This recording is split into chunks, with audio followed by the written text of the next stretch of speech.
seja muito bem-vindo a mais uma edição do Mesa Quadrada, mais uma edição especial com um convidado, o jornalista José Alexandre Abramo. Tudo bom, Zé? Tudo bom? Muito obrigado por estar aqui. Botafoguense, sim. Obrigado por estar aqui para conversar um pouquinho de futebol. Claro. Do lado de lá tem um confronto importante, eu vou apresentar os dois. Já teve ontem à noite, já começou, os dois já estavam conversando um pouquinho aqui. Porque Thiago Viana, cruzeirense da CBN Juiz de Fora, e Renato Salles, repórter da Tribuna de Minas, corintiano, estavam falando um pouquinho da final da Copa do Brasil, que é o nosso primeiro tema de hoje, aqui no Mesa Quadrada. 1-0 Cruzeiro no Mineirão, Corinthians sem finalizar. Vou te fazer a pergunta que eu até te falei antes, Renato. É possível ser campeão da Copa do Brasil sem finalizar? Bruno, boa tarde. É difícil, o Corinthians jogou muito mal no primeiro jogo, mas é exemplo do que foi contra o Flamengo, quando eu disse que o Corinthians jogou para ganhar 2 semanas e tentar remontar a equipe e buscar o resultado em casa. Eu acho que ontem jogou por 7 dias, mas a estratégia não deu certo.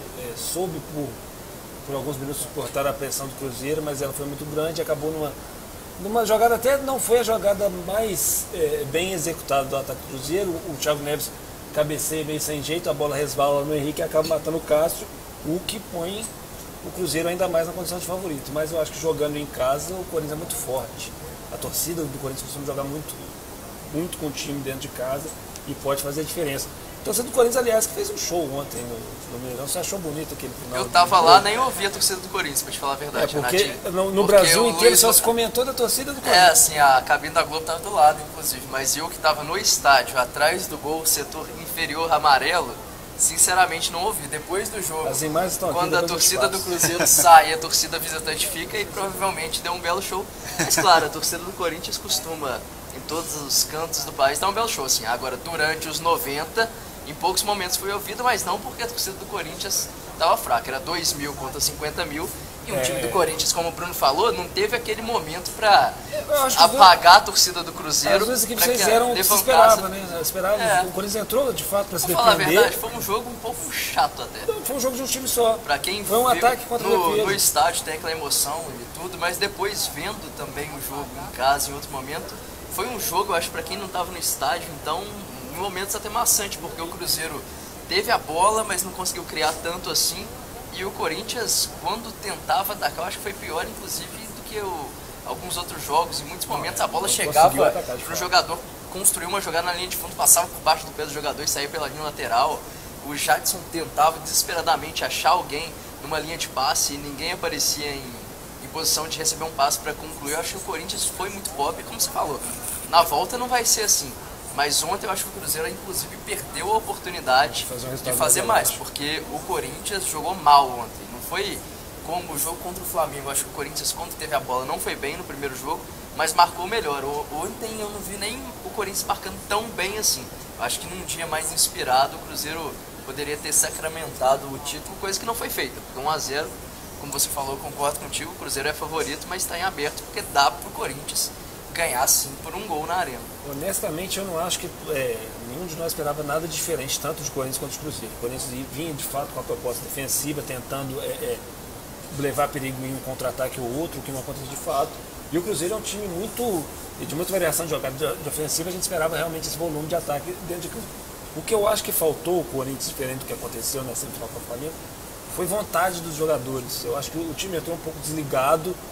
Não sei se foi por conta dessa qualidade ofensiva do Cruzeiro, que 10 minutos iniciais acuou o time do Corinthians ainda mais no campo de defesa, coisa que o Flamengo não conseguiu fazer. O Flamengo trocava muita bola de lado e alçava muita bola à área. O Cruzeiro conseguiu empurrar o Corinthians para sua defesa e parece que o time sentiu um pouco o baque, ficou um pouco nervoso, o que facilitou um pouco o trabalho do Cruzeiro. Mas o Thiago está certo quando destaca que o placar do jogo seria um placar mais elástico, para o Cruzeiro não fosse a atuação do Cássio, não fosse uma bola na trave do chute cruzado do Thiago Neves, enfim, não fosse o último detalhe que faltou o Cruzeiro acertar, e acertou no lance que desviou no Henrique. O lance fortuito, né? Quando criou bem, não saiu o gol. O Cruzeiro teve umas 3 oportunidades no primeiro tempo, só com o Thiago Neves, né? Teve aquele chute de fora na área. A de esquerda que o Cássio defendeu, depois a de direita na trave. Como é que você acompanhou esse jogo e o placar a decisão está em aberto no troféu? Sim. Lá em São Paulo, o Corinthians tem feito o seu dever de casa muitas das vezes. Foi assim contra o Flamengo, né? É uma estratégia que busca repetir agora. Sim, eu não sei se, eu não estou acompanhando tanto o Corinthians assim, mas você acha que tem alguma coisa a ver com o Jair Ventura, estilo de jogo do Jair? Não. Porque ele gosta de segurar o jogo, deixar o cara jogar, né? Deixar o adversário jogar para depois ele ter a chance de contratar. Na verdade, o Jair chegou há pouco mais de um mês, então não teve tempo ainda de implantar a filosofia de jogo. O Corinthians tem alguns problemas na Copa do Brasil, por exemplo, que ele não tem um centroavante. O Roger não pode jogar por já ter jogado pelo Internacional. Então ele está tentando remontar um esquema que deu certo em um determinado momento com o Carille, que é o 4-2-4, né? Que é sem atacante, com 4 jogadores de frente ali, indo e voltando, fazendo meio campo, chegando no ataque. Só que esse esquema deu muito certo com o Carille, pois tinha o Rodriguinho.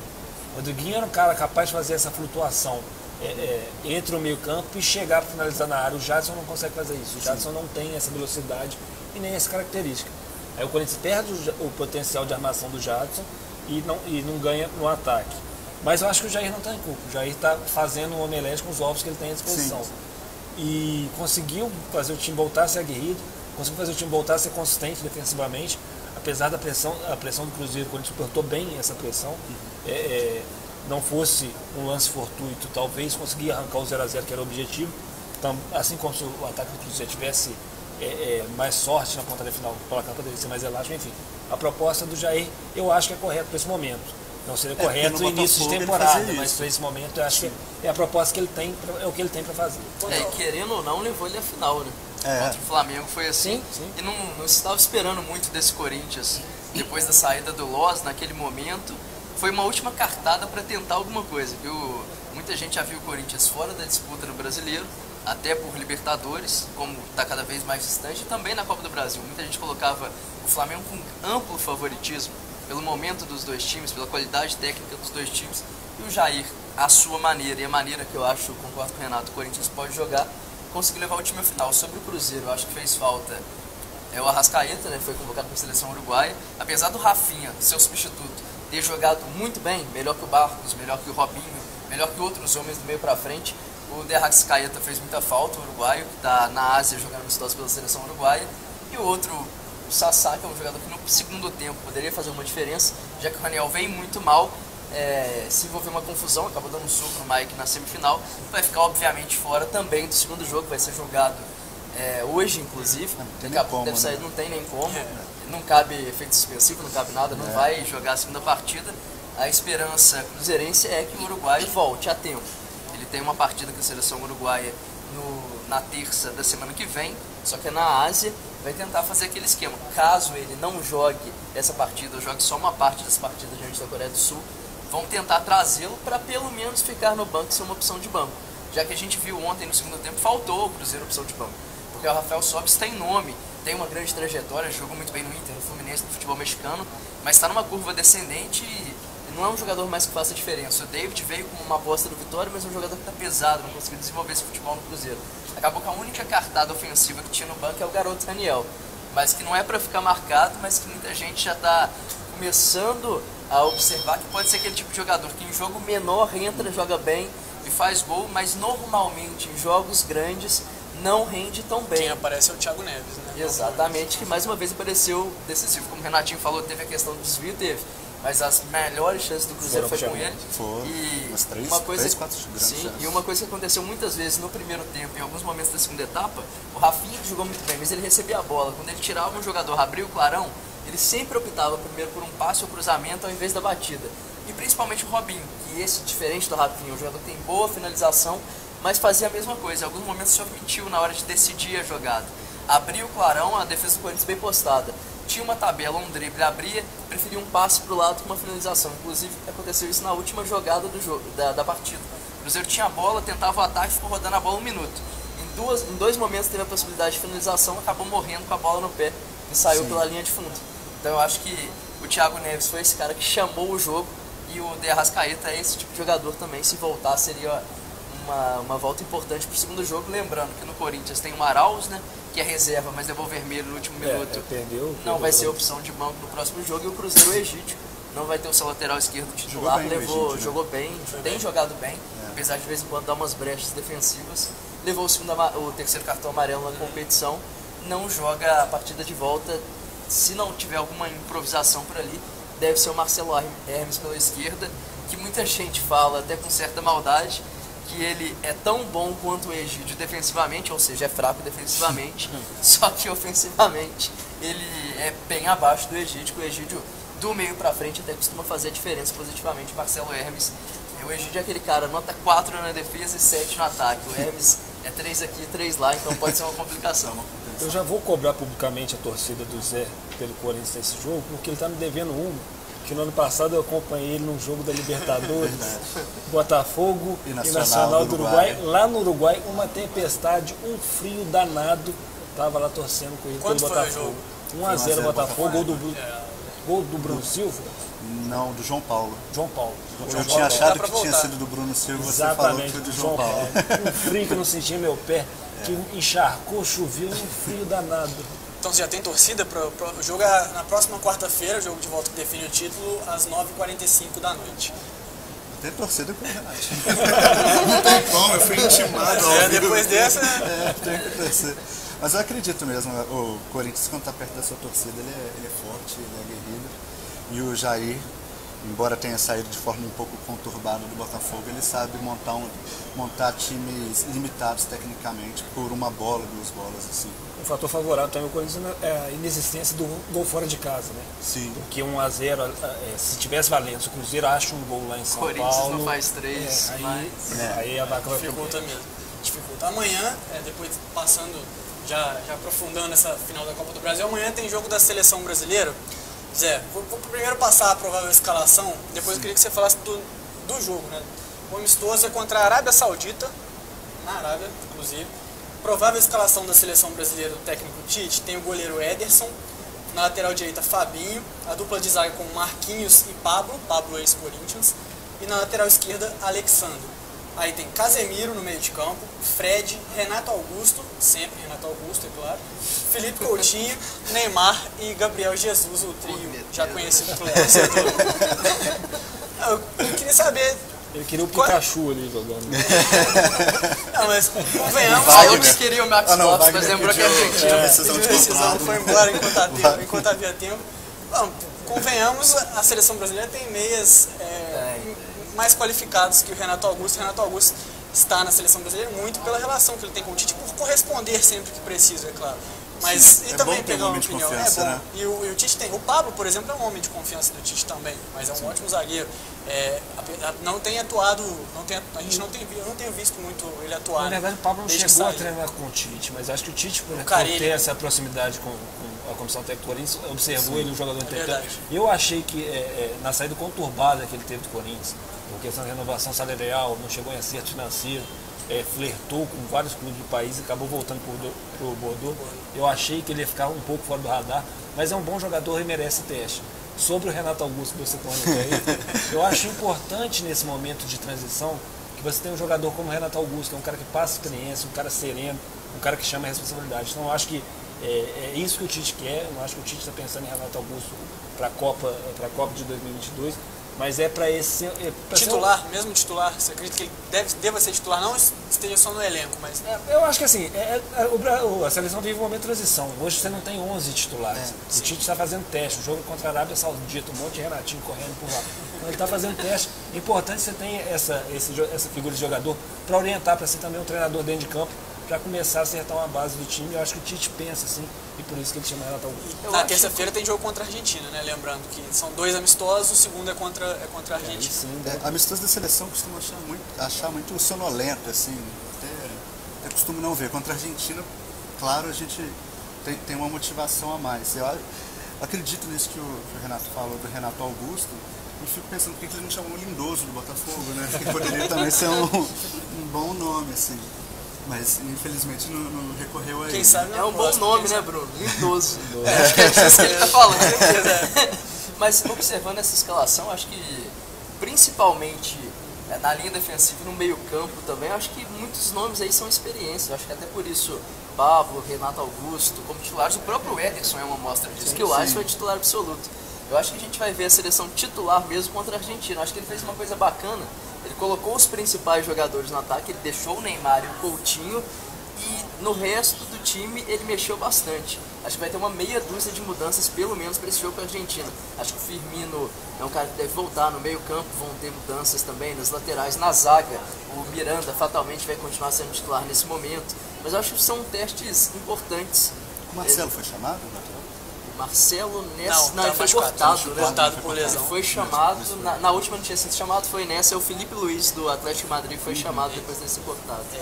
Eu ainda fico curioso para ver alguns jogadores, acredito que o Tite vai fazer isso contra a Arábia Saudita que mesmo. a gente comentava outro dia, por o exemplo. Fabinho é um deles, eu queria ver o Malcom, por exemplo, jogadores que têm essas primeiras oportunidades com a camisa da seleção. O próprio Fabinho já foi convocado, mas de fato agora deve ter uma sequência de jogos, né, com menos concorrentes talvez. O Danilo não tem tido tanto espaço com o Tite mais, Daniel Alves também já para a próxima Copa é difícil, então fica com essa curiosidade também, né, Zé? Para ver novos nomes, para pensar só na próxima Copa, porque ainda tem muito tempo, né, um ciclo ainda que passa rápido, mas ainda tem um tempo. Sim, é importante esse período de teste, né, de tentativa e erro, assim. O jogo amanhã é às 3 da tarde, o jogo contra a Argentina é na terça-feira também às 3 da tarde. Aí sim vale a pena parar para ver, né, Renatinho? Se tiver um tempinho, né, na tarde da terça-feira, mas tentar ver que o clássico é sempre bom para a gente também ver como respondem esses novos jogadores da seleção. Pela rivalidade, também pelo desempenho que as duas seleções tiveram na Copa do Mundo. Foi uma decepção. Então vencer esse jogo, talvez seja a despedida da temporada das seleções, né? Vencer um clássico é sempre bom para você tentar, não apagar, né, mas jogar um pouco para baixo do tapete a sujeira e a decepção que tanto a seleção brasileira quanto a seleção argentina apresentaram na última Copa. Aí falando em seleção argentina, jogou agora há pouco contra o Iraque, muito renovada, bem mais que a seleção brasileira. Sem o Messi, por exemplo, né? Isso, mais por opção dele, ele deve voltar mais pra frente, mas 4-0. Gols do Lautaro Martínez, aquele do Racing que foi vendido para a Inter de Milão. Também o Roberto Pereira, sérvio, jogador ex-Benfica, também marcou um gol. Pezela, várias novidades, muitos jogadores que não estiveram na Copa de 2018 lá na Rússia e alguns que estiveram como o Lo Celso, mas com protagonismo, que ele lá ficou no banco de reservas, não jogou muito, agora sendo titular da seleção argentina. E um nome do futebol brasileiro que a gente conhece muito, muita gente pedia na seleção argentina, o zagueiro do Grêmio, Kahneman, entrou no segundo tempo, jogou alguns minutos na seleção argentina, mas aquela turma, Agüero, Di Maria, Messi, todos esses jogadores não foram convocados. O Messi por opção, os outros porque o novo treinador está olhando os jovens. Vai ser essa base jovem que vai enfrentar a seleção brasileira, mas ainda assim com alguns bons nomes, como eu falei do Lo Celso, mas alguns mais conhecidos como o Dybala da Juventus e o Icardi da Inter de Milão, por exemplo. O Dybala não era titular, né, na Copa? Na Copa ele acabou sendo banco. Na Copa o treinador optava ali por Di Maria de um lado, o Agüero no comando de ataque, depois o Higuaín junto com o Messi. Acabou que ele chegou em alta, mas pelo clube, pela seleção. O treinador não optava por nada, aquilo era a casa da mãe do time que começou a brincar, botou quem jogava. Mascherano, parece parado. Mas olha que depois que começou esse negócio do time, começou a se escalar, o time ficou melhor do que o treinador escalava. Bom, a partir do sábado a gente tem a 29ª rodada do Campeonato Brasileiro. A abertura dessa rodada é com o Fla-Flu no Maracanã. Jogo às 5 horas da tarde no sábado, um horário aí que o torcedor não está muito acostumado, mas às 5 da tarde tem Fla-Flu no Maracanã. Tem favorito, o Flamengo é muito favorito, o Fluminense ainda sem o Pedro, né? Vai continuar sem o Pedro. Vem de vitória sobre o Paraná, mas o Flamengo, com a saída já oficializada do Paquetá no fim do ano, é o favorito pro Clássico. É um jogo bom para você entrar num bar, tomar uma cerveja gelada, 5 horas da tarde, sábado. Não, até o torcedor carioca estiver lá no Rio, ir lá, sair 7 horas da noite. É um jogo sempre charmoso. Mas agora falando sério sobre o jogo, eu acho que o Flamengo é favorito. Tem mais time, tem mais ambição dentro da competição, precisa vencer para manter acho que o Flamengo é mais organizado, né, cara? E tem essa questão, tem o objetivo de conquistar algo na temporada. E algo real, que é um título brasileiro. Tem o mando de campo, deve ter mais torcedor, é mais time, é mais organizado, embora tenha trocado recentemente de treinador. Eu acho que o Flamengo, por tudo isso, ele entra em campo como favorito. Claro que é clássico, né? Clássico do Brasil, tudo pode acontecer, clássico é sempre imprevisível, mas o Flamengo não dá para se descartar tudo isso que eu falei e tirar o favoritismo do Flamengo. O Flamengo ainda briga pelo título, na sua opinião, Zé? Eu acho que não. Hoje o Flamengo tem 52 pontos, 4 a menos que o Palmeiras, restando aí 10 rodadas pro fim da competição. Tabela do Flamengo, né? É verdade, o Flamengo depois do Fluminense tem o Paraná pela frente, vou até confirmar aqui. Aí do Paraná, isso fora de casa, né? Lá no Dorival Brito. Então, O Palmeiras recebe o Grêmio, pode tropeçar em casa, apesar se de der um tropeço, desfalcado, pode embolar novamente. apesar O Palmeiras e Grêmio estão disputando a Libertadores. são 2 rodadas para o Flamengo fazer 6 pontos se quiser pensar em sequência de seguir pensando no título, né? Tem tudo para fazer, né? Enquanto o Paraná, eu não imagino o Flamengo conseguindo tropeçar nesse jogo. Contra o Fluminense, como o Renato falou muito bem, é favorito. Tem um franco favoritismo contra o Fluminense, apesar da última boa atuação do Fluminense, de ter saído lá de baixo, ter dado uma respirada, já está se consolidando como um time de meio de tabela, e não um time que nesse momento luta contra o rebaixamento, que é uma preocupação muito grande nos últimos anos dos cariocas, com exceção do Flamengo. Acho que o Fluminense está se desgarrando, o Vasco e o Botafogo estão ainda naquela. Estão abraçados, né? Estão ali, mas ainda assim eu acho que o Flamengo deve levar esse jogo. Fazendo esses 6 pontos nesses 2 jogos, vai ter de fato a prova dos 9, né? Para buscar os 9 pontos contra o Palmeiras, jogando em clássico. Aí, se conseguir fazer essa sequência e chegar com moral com o Palmeiras, conseguir vencer em casa, a situação muito segura. O Flamengo que tem sim chance de título, tá na briga. Mas o Flamengo é muito irregular, né? Sim. Nisso que eu baseio o meu. Acho que não. O Palmeiras é mais regular do que o. O Palmeiras, desde que o Filipão chegou, mantém uma regularidade impressionante. Mesmo com as reservas, né? Sim. Mesmo com um time alternativo, como vem sendo dito. Mas se ele conseguir manter essa sequência, se vencer 3 jogos seguidos, talvez tenha sido algo raro para o Flamengo não pensar. Mas se ele conseguir vencer 2 jogos, chega com moral para pegar o Palmeiras em casa, e aí sim, se vencer, aí ele pode pensar de fato em título. E aí no sábado, Renato, você estende a resenha com o Zé, por exemplo, vai tomar uma cerveja para até as 9 da noite, porque às 7 da noite tem Santos e Corinthians, né? Tem mais um clássico, Cara de 0 a 0 às 7 da noite lá no Pacaembu.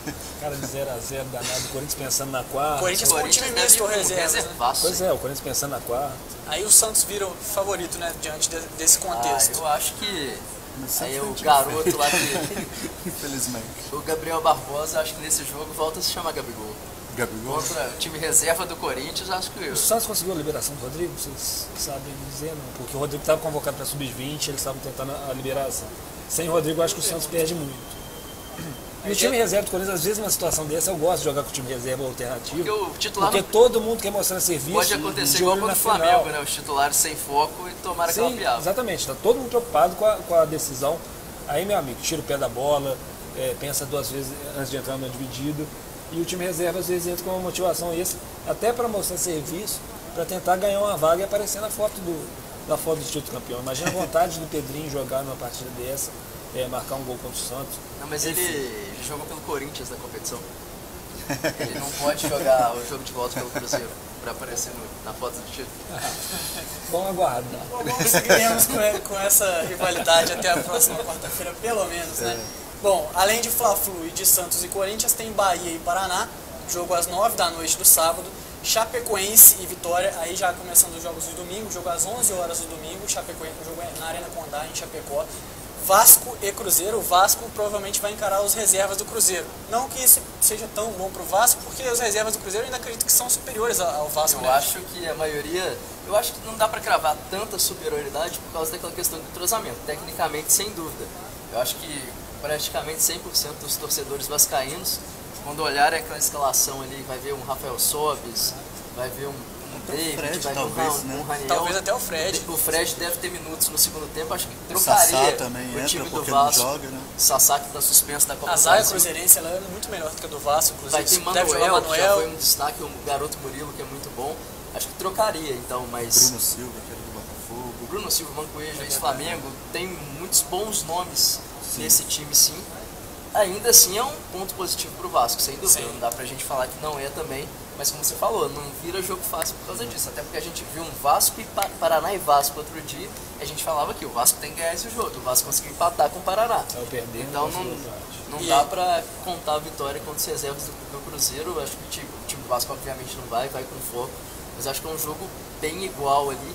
O Vasco um pouquinho mais de entrosamento, apesar que eu acho que, como você falou, o Valentim... E com responsabilidade. Encontrar aquele time com responsabilidade, jogadores do Cruzeiro jogando basicamente para tentar continuar no elenco, quem sabe ter uma outra oportunidade, já pensando num contrato no ano que vem, alguns que já estão mais aleijados. Foto de campeão não aparece, não. O quê? Nem todos, né, Renato? O Vasco tem 31 pontos, e pode voltar à zona de rebaixamento no caso de derrota, porque o Ceará, que é o 17º, o Vasco é o 15º, o Ceará, que é o 17º, tem 30, um a menos que o Vasco, né? E o Ceará não vai ter a mesma oportunidade do Vasco, né? Jogaria contra as reservas do Cruzeiro, só que o jogo foi adiado e em outro momento possivelmente vai jogar contra os titulares. É verdade, o Ceará que joga na segunda-feira, aí já pedi a opinião do Zé também, contra o Botafogo, jogo no Castelão. Jogo muito difícil para o Botafogo diante dessa ascensão do Ceará no segundo turno, né? Sim, o Zé Ricardo tem tentado organizar o time de uma maneira mais compacta, mas eu acho que ele não consegue. Tá vendo, às vezes, no jogo contra o Vasco, por exemplo, teve um azar que o goleiro catou tudo, cabeçada tira a roupa lá, queima a roupa. Juizão atrapalhou houve 2 pênaltis ali que poderia ocorrer. Duas polêmicas. Então, assim, o Botafogo está um time muito mais organizado agora com o Zé Ricardo e já venceu, por exemplo, o Vitória fora de casa. Então, não seria surpresa se vencesse também fora de casa novamente. São 2 times que têm mais ou menos a mesma necessidade, que é respirar na tabela do campeonato. O Botafogo tem 34 pontos, né, 4 a mais que o Ceará. Então, o Ceará pode encostar, de fato, no Botafogo. O Botafogo, mais um jogo que pode levar a equipe, o Glorioso, à luta contra o rebaixamento, ela ficar pelo menos mais dramática, né? Porque até agora, o Botafogo com 34, o Ceará com 34 pontos, é pouca coisa. Sabe, com 2 rodadas tudo muda, mas é uma folguinha, né, Renan? Sim, é um respiro, mas não dá. Até o meu Corinthians com 35 pontos está nessa briga, se não abriu o olho. Tinha uma gordura maior, foi perdendo pontos durante a competição. Eu acho difícil que o Botafogo caia, que o Corinthians caia, mas assim, o sinal de alerta tem que ser permanentemente ligado. Mas ao contrário do Corinthians, o Botafogo tem um elenco muito limitado, tem uma restrição orçamentária muito grande, e isso faz com que o time tenha que rebolar o campeonato inteiro, né? Você vê se tem o Igor Rabelo e o Carly não está jogando bem, mas não tem um reserva para que supra essa necessidade. Eu sou da opinião que mais vale a determinação, a vontade para essa briga lá embaixo, mais vale a força de vontade fecharem do que a qualidade técnica. Que quem tem qualidade técnica, nesse momento está lá em cima, lá, né? Agora está nivelado por baixo. Então, quem se sobrepor na base da vontade, da entrega, tende a escapar e se afastar um pouco o Botafogo com o elenco limitado que tem. O ano passado, não é o mesmo elenco, mas o ano passado ficou em 7º no campeonato, se não me engano. No campeonato do ano passado, perdeu na última rodada pro Cruzeiro, né, o Cruzeiro reserva, e acabou saindo da Libertadores, não tinha possibilidade, perdeu numas quartas pro Grêmio, enfim. Mas aí eram tempos de Jair Ventura. Mas se a gente for ver essa questão de elenco, igual o Renato falou, Chapecoense, Ceará, Paraná, Sport, Vitória, o próprio Vasco, o rival. É muito time ali também, o Bahia, que está um pouco acima, tentando subir. É muito time com elenco mais ou menos do mesmo nível. É um elenco muito limitado se a gente olhar para a grandeza do Botafogo. Mas na zona de disputa onde ele está, ele não está abaixo dos principais adversários.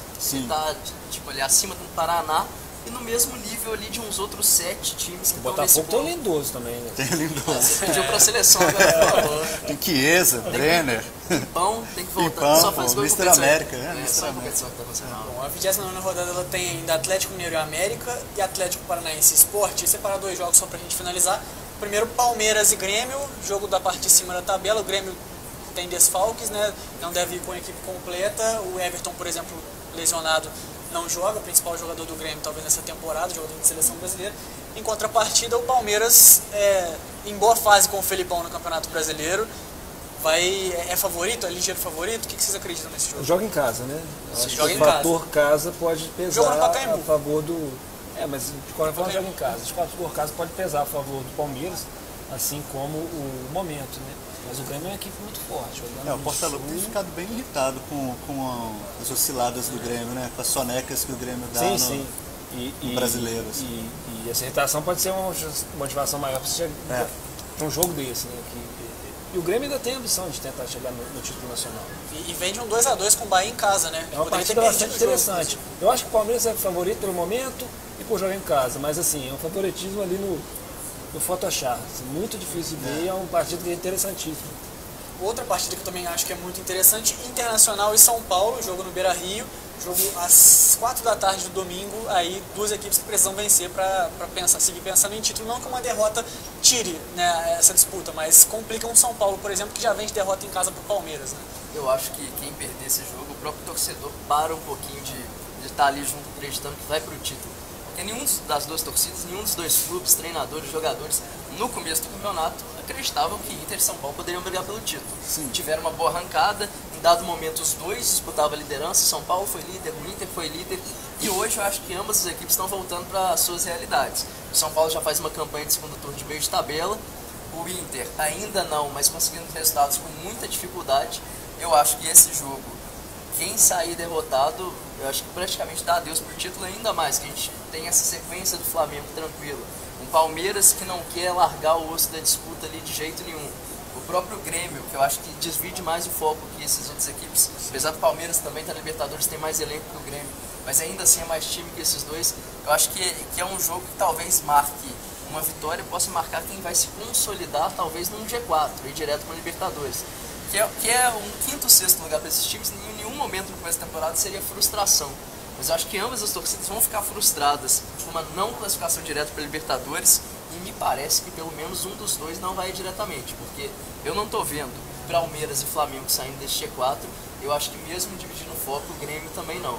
Diferente do outro jogo, que eu acho que vai ser melhor tecnicamente pelo Grêmio, que para mim ainda com bola no chão joga melhor futebol, e pelo Palmeiras, que é um jogo antagônico ao do Grêmio, é um jogo mais direto de bola parada, mas também de muita eficiência. E com qualidade, tem Lucas Lima, Moisés, Dudu, William, muita gente com qualidade, vai ser um jogaço. Esse, pela característica dos dois times, sobretudo São Paulo do Aguirre, acho que vai ser um jogo mais brigado do que bom de ver tecnicamente, mas ainda assim um jogo que chama atenção na rodada, e quem vencer pode, por que não sonhar, voltar nessa briga. Quem perder, eu acho que já vai dar um adeus a essa briga direta pelo título. Acho que o Palmeiras, os dois desaceleram, se os dois no empate desaceleram os dois, se o Palmeiras vence o Grêmio, então aí que abre uma distância muito grande para quem sair derrotado desse jogo. É isso, senhores. Renato, muito obrigado pela presença pós-derrota no Mineirão, mas ainda há esperança. Quinta-feira que vem eu volto mais animado, eu prometo. Quinta-feira que vem ele volta aqui com o empate, vai estar mais feliz. Vamos torcer para os dois estarem aqui na quinta-feira que vem, então, pra gente falar um pouco mais, né, dessa decisão. Thiago, obrigado mais uma vez. Zé, muito obrigado mesmo pela sua presença, obrigado. Volte sempre, portas abertas sempre pra gente falar de esporte, falar do que você quiser, tá sempre portas abertas aqui. E você, muito obrigado, você que acompanhou a gente até aqui. Voltamos na próxima segunda-feira aqui direto da redação da Tribuna de Minas. Um ótimo feriado, um ótimo fim de semana e até a próxima segunda. Um abraço.